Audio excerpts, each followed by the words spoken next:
Wacana matcha, tebak brand matcha. Mohon maaf, ini apa? Ini matcha. Banget sih. To the bone.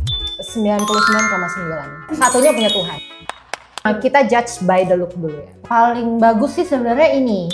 Ya. Sedangkan kalau yang ini nih, mohon maaf nih, ini agak butek. Nah, fix. Kurasu. Fix. Emang ada brand Kurasu? Gak ada. Oke. What the hell? Mohon maaf, ini apa? Ini matcha. Ini kayak bau air aja gitu. Nggak ada aroma. Somehow waktu diminum bubuknya tuh nyangkut. Wangi kopi yang ini. Sebenarnya ini tuh kerasa kayak matcha yang lumayan premium lah. Tapi umaminya tuh kurang. Miucha. Giu aja deh, soalnya aku nggak pernah nyoba giu. Ini kopi so, feel matcha. Antara kedua ini miucha. Fore deh buat fore. Oke, kita lock ya. Lock. Betul. Semua. 3. Tadi benar juga ini.